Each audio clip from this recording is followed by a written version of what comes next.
Hello, अस्सलाम वालेकुम।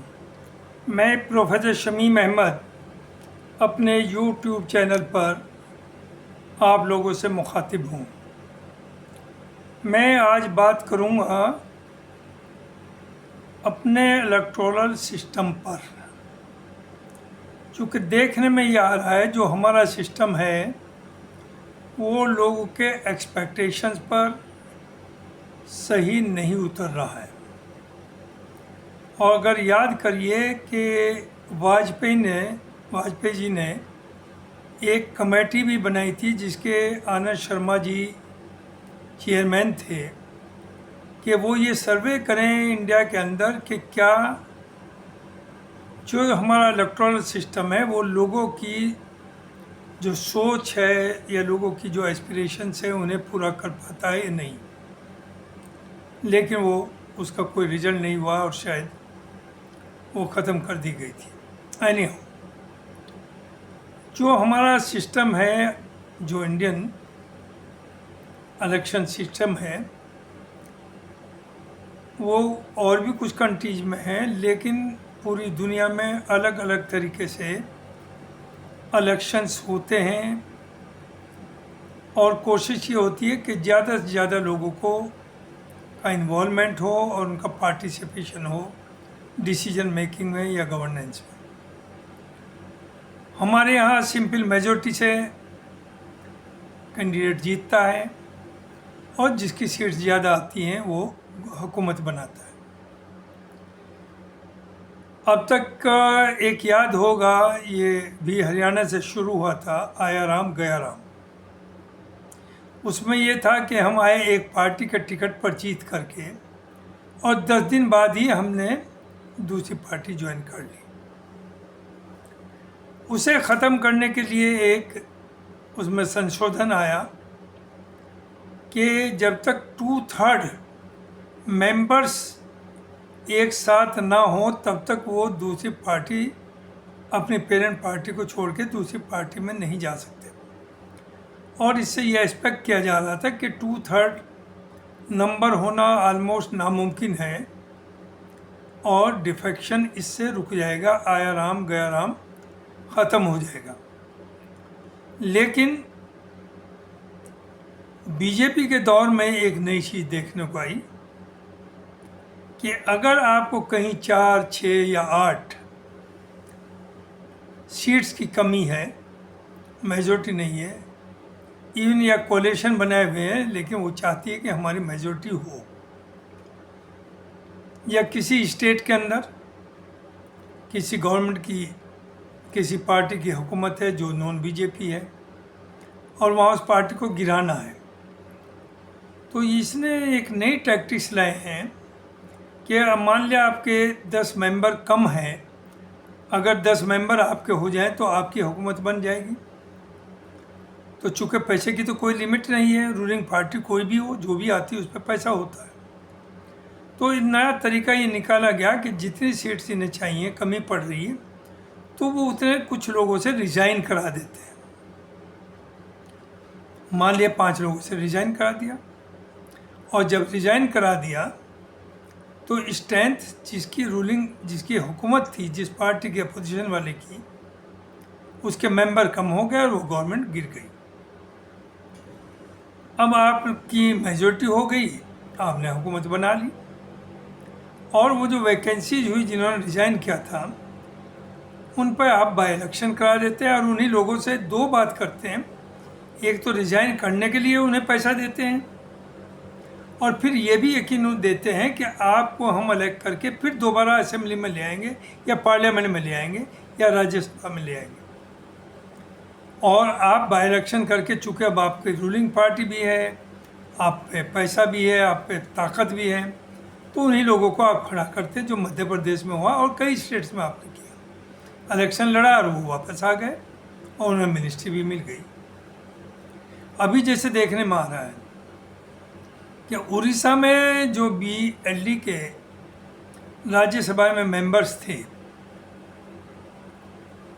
और जो उधर चिराग पासवान के बिहार में राज्यसभा में मेंबर्स हैं, तो आपकी चूँकि रूलिंग पार्टी जो बीजेपी है उसकी मेजॉरिटी नहीं है वहाँ राज्यसभा में, तो डिफेक्शन कराना तो बड़ा मुश्किल है उन्हें। मेजॉरिटी करने के लिए आपने क्या किया कि उनके मेंबर्स से रिज़ाइन करा दिया है आपने, और रिज़ाइन करा करके अब आपकी मेजॉरिटी हो जाएगी वहाँ। और जहाँ से आपने रिज़ाइन कराया, जैसे उड़ीसा है, तो वहाँ पर आपकी हुकूमत आ गई है बीजेपी की, एमएलए ज़्यादा हैं, तो अब जब वहाँ का वो राज्यसभा के लिए बाय इलेक्शन होंगे तो जाहिर है जो मेंबर चुने जाने हैं वो तो बीजेपी के होंगे। तो इन्हीं लोगों से जिनसे रिज़ाइन कराया है उन्हें फिर दोबारा पैसा दे के रिज़ाइन करा दिया, और उसके बाद उनकी री एंट्री हो जाएगी राज्यसभा में। ये टैक्टिक्स यूज की जा रही हैं, नो डाउट। और यहाँ तक हो रहा कि आप इलेक्ट होकर के आए और विदिन ए मंथ और 2 आप रिज़ाइन कर देते हैं। तो गवर्नमेंट का कितना पैसा खर्च हुआ आपके इलेक्शन पर, और आपने वोट किस पार्टी के नाम पर जीत करके आए, और आप अपनी इलेक्टोरेट को धोखा दे रहे हैं कि आप रिज़ाइन कर देते हैं। तो मेरी अपनी राय है कि it needs a reform, another change. और वो ये होनी चाहिए कि जो लोग इलेक्ट हो के आए और रिज़ाइन करें,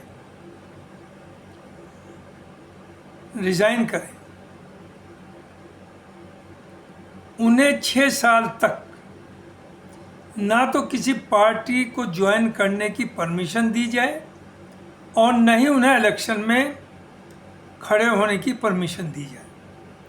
6 साल का मतलब यह है कि एक तो वो जब रिज़ाइन कर दिया, जो करंट टेन्योर है गवर्नमेंट का या असेंबली या पार्लियामेंट का, वो आपसे गया, और 6 साल का मतलब ये कि अगला जो होगा उसमें भी आप खड़े नहीं हो पाएंगे। ये आप कर दीजिए। 90% जो ये फ्रॉडीज हैं, जिन्होंने धंधा बना लिया, जिनकी कोई आइडियोलॉजी नहीं, ये घर बैठ जाएंगे। तो मेरी राय ये है कि जो भी रिज़ाइन करे उसे 6 साल तक ना किसी और पार्टी को ज्वाइन करने का राइट हो, और न ही वो बाय इलेक्शन तो क्या, जनरल इलेक्शन जो आएगा उसके बाद उसमें भी उन्हें खड़ा होने की एलिजिबल नहीं होने चाहिए। एक तो ये। दूसरी प्रॉब्लम देखिए इसमें यह है, जो हमारे सिंपल मेजॉरिटी वाले जो सिस्टम है जो इंडिया में है, कि इसमें अगर कोई कम्युनिटी 10% या 5% या 20% है, तो वो तो कभी ज़िंदगी में उसकी तो हुकूमत बनेगी ना, उसका हिस्सेदारी होगी हुकूमत में, और हो सकता है उसके सीट्स भी ना आए। तो इतना बड़ा एक हिस्सा, या ये कहिए कि 5-7 सेक्शंस हैं, may be regional, may be caste based, may be religion based, कि कोई 10% है, कोई 5% है, कोई 8% है, कोई 2% है, तो उनके तो कभी भी मेंबर्स नहीं जीत सकते, और न ही उनका कोई पार्टिसिपेशन हुकूमत में, गवर्नेंस में होगा। दूसरी तरफ कभी कभी ये भी होता है कि जो पार्टी 30% वोट लाई उसकी हुकूमत बन गई, और जिसके 33% वोट आए वो अपोजिशन में बैठा हुआ है। और ये 30% वाले, वैसे तो कहिए कि 70% आपके खिलाफ गए, लेकिन जो नंबर 2 भी है, जिसके मेंबर्स असेंबली या पार्लियामेंट में, उसके वोट जो उन्हें मिला वो भी ज़्यादा है आपसे, लेकिन उनकी से कंट्री को चलाने में या गवर्नेंस में 0 है। तो इसका मतलब ये है कि जो गवर्नमेंट बनी है वो लोगों के एस्पिरेशंस को रिफ्लेक्ट नहीं कर पा रही। तो इसी चीज़ को लेकर के, चूँकि पूरी दुनिया ने ये कोशिश की है कि ज़्यादा से ज़्यादा लोगों की हिस्सेदारी हो, उनका पार्टिसिपेशन हो गवर्नेंस में, उनके लोग वहाँ के पार्लियामेंट, वहाँ की असेंबली जो भी कहिए उसमें बैठें। तो वो अल्टरनेट सिस्टम जो है, जो इन majority of the countries in the world है, वो है सिस्टम ऑफ प्रोपोर्शनेट रिप्रेजेंटेशन। याद रखिए वर्ड, प्रोपोर्शनेट रिप्रेजेंटेशन। ये वो सिस्टम है जो इंश्योर करता है कि जिस कम्युनिटी के 10% वोट हों या 15% हों या 20% हों, उसकी भी भागीदारी गवर्नमेंट में हो सकेगी और उनके लोग भी पार्लियामेंट या वहाँ की सेनेट में बैठेंगे। वैसे तो प्रोपोर्शनेट सिस्टम जो है वो भी 50 मोर देन 100 कंट्रीज में है, लेकिन थोड़ा थोड़ा उनमें फ़र्क है। लेकिन बेसिक जो है इसके पीछे वो एक ही चीज़ है कि कैसे इंश्योर करें कि सबका रिप्रेजेंटेशन हो। जैसे मैं एग्जांपल देता हूँ, न्यूजीलैंड है, वहाँ अगर पार्लियामेंट के अंदर 1000 सीट्स हैं तो जब इलेक्शन होता है तो उसमें 500 कैंडिडेट इलेक्ट किए जाते हैं, 500 कैंडिडेट।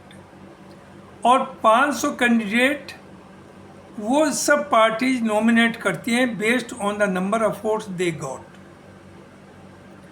उन्हें कितने नंबर ऑफ वोट्स, लिहाजा वहाँ जो वोटर है उसे 2 बैलेट दिए जाते हैं। एक वोट वो कैंडिडेट को देता है और दूसरा वोट वो पार्टी को देता है।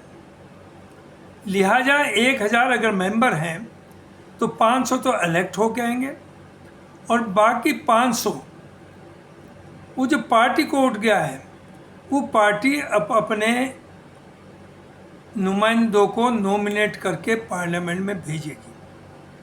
जैसे अगर किसी को 10% वोट मिला है पार्टी को, तो उसका तो कभी इलेक्ट नहीं हो सकता कैंडिडेट, लेकिन 10% चूँकि वोट उसे मिले हैं तो 500 का 10% यानी 50 MPs वो नॉमिनेट करके पार्टी पार्लियामेंट में भेजेगी।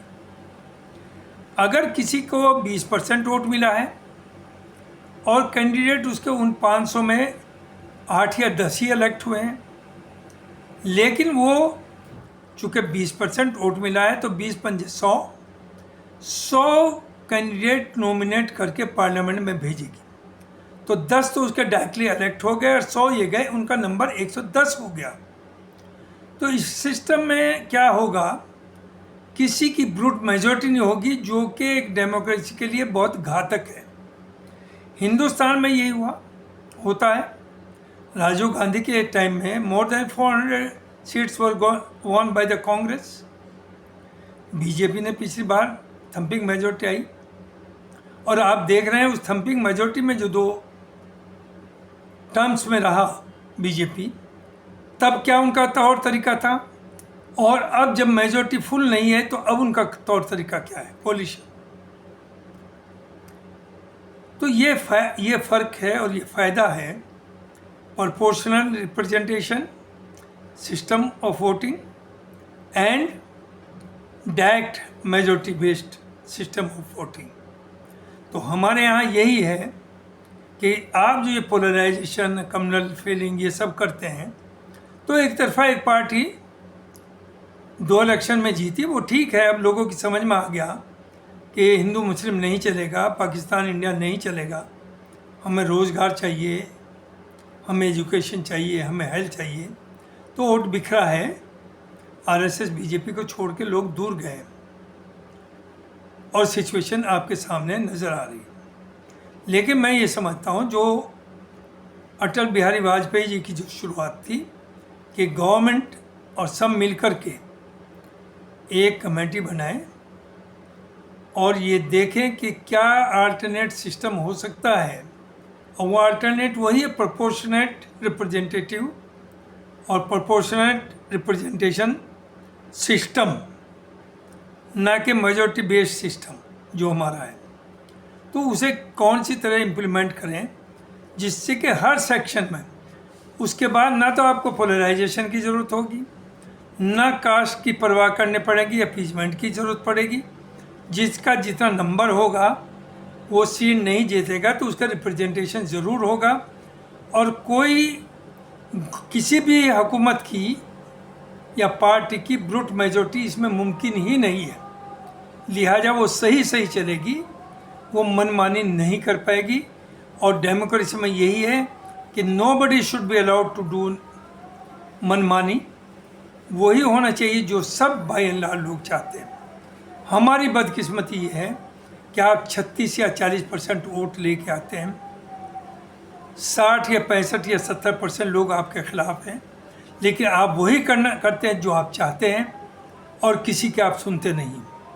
कभी आप कम्युनल राइट्स कराते हैं, कभी डिफेक्शन कराते हैं, कभी गाय का मामला शुरू करा देते हैं, कभी लिंचिंग कराते हैं, कभी मस्जिद उड़वाते हैं, कभी आप ये जो पुलिस कस्टडी में लोग हैं उन्हें गोली से मरवाते हैं। ये सब आपको क्यों करना पड़ा?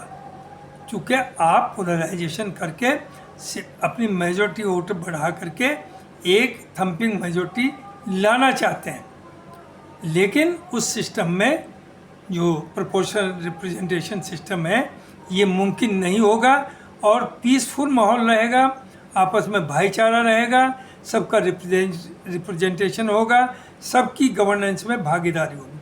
तो ये मुझे कहना था। बहुत बहुत शुक्रिया। Thank you very much.